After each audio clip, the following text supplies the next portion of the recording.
Alright, we're back with the Endura VG-10. This is edge number 3. I did upload the first and second test, but I did not make them public. I just don't want it to be too repetitive with some of these tests. We're going to go ahead and do the third one and see how it turns out. And if I'm right and two edges was all it took to get into some good steel, then you're going to see this part 3 video, and then we'll have a wrap up about it. So let's get cutting and see what it'll do.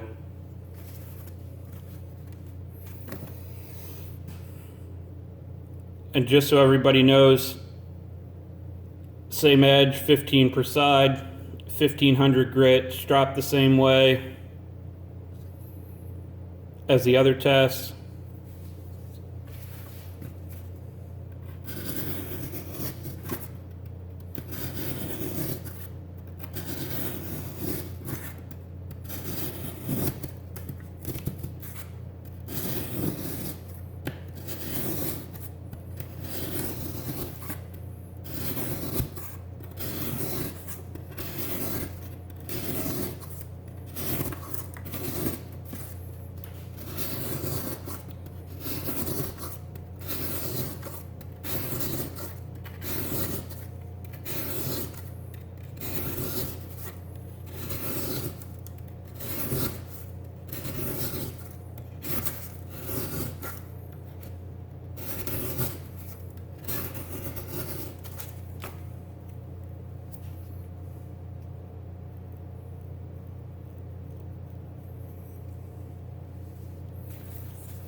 All right, fine edge is done. I'm gonna write that number down, grab some paper. We're gonna go into working edge now. I'll be right back.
Alright, that's all we got out of it. Record the number, go work them up, see what the difference was between the two tests. We come back and we're going to talk about it. Alright, went ahead and figured out all the percents and everything. But before we talk about those,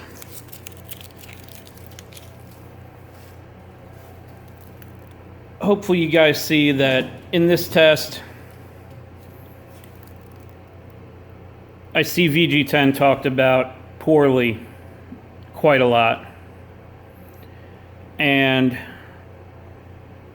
doing these 3 separate tests on it, I never really tested VG-10 in this particular way before. So I personally didn't give it a whole lot of credit either. However, on this third edge, fine edge holding was 68 feet. Sorry about that. Now, to put that in perspective, the first edge it cut 41.3 feet. The second edge it cut 60.6 feet. That was a 49% increase from the first edge to the third edge, and an 11.5% increase from the second edge to the third edge. Now, where it gets interesting is in working edge. And from what I've used VG-10, it absolutely lived up to what I found in use. The fine edge might be a little bit low, but the working edge, however, on this third edge cut 162 feet. Again, on the first test, working edge did 114, this was a 35% increase between the first and third edge. The second edge, it did 156 feet, and that is only a 3.7% increase.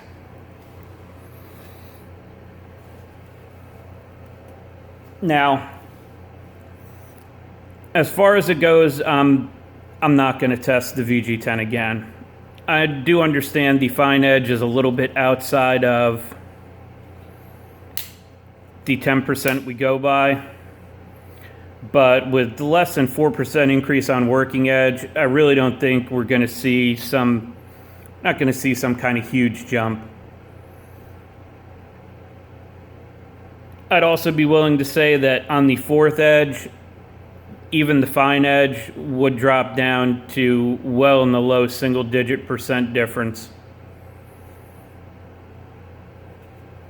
11%, 11.5% is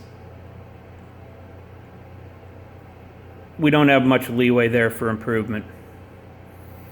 So before you think VG-10, maybe it's overpriced, put it in context of import D2. Yes, the import D2 that I've been testing, some of it doesn't cut much more fine edge. Some of it cuts about 20-25 feet more on fine edge. However, even the Benchmade D2, which has done the best so far and is far better on working edge than any of the import D2 I've tested, still falls almost 30 feet short of the working edge of VG-10. So VG-10 is definitely worth giving a second look, giving another try. Just goes to show, don't believe everything you read about these different steels.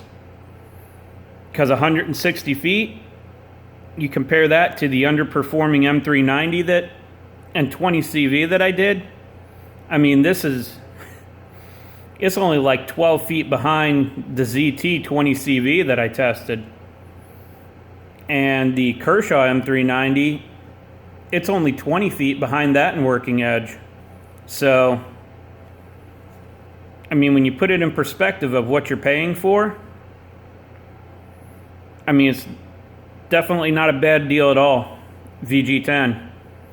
And I'm curious to see what Kaiser VG-10 does, because I know Spyderco VG-10 has consistently tested soft. Softer than it should be anyway. Let me know what you think down below. And as always, I appreciate your time, and thanks for watching.